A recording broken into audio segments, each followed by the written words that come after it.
De la démocratie en Amérique par Alexis de Tocqueville. Livre 2, partie 2, chapitre 2.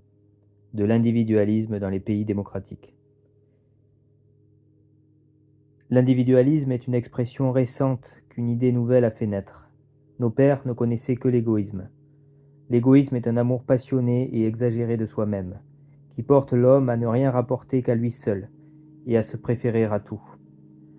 L'individualisme est un sentiment réfléchi et paisible, qui dispose chaque citoyen à s'isoler de la masse de ses semblables et à se retirer à l'écart avec sa famille et ses amis, de telle sorte que, après s'être ainsi créé une petite société à son usage, il abandonne volontiers la grande société à elle-même. L'égoïsme naît d'un instinct aveugle. L'individualisme procède d'un jugement erroné plutôt que d'un sentiment dépravé. Il prend sa source dans les défauts de l'esprit autant que dans les vices du cœur. L'individualisme ne tarit d'abord que la source des vertus publiques, mais à la longue, il attaque et détruit toutes les autres, et va enfin s'absorber dans l'égoïsme. L'égoïsme est un vice aussi ancien que le monde. Il n'appartient guère plus à une forme de société qu'à une autre.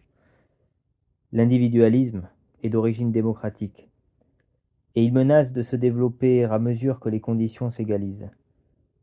Chez les peuples aristocratiques, les familles restent pendant des siècles dans le même état, et souvent dans le même lieu.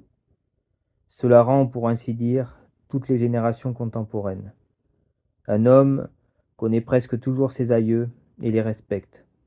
Il croit déjà apercevoir ses arrière-petits-fils et il les aime.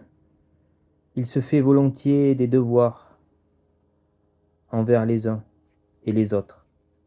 Et il lui arrive fréquemment de sacrifier ses jouissances personnelles à ces êtres qui ne sont plus ou qui ne sont pas encore.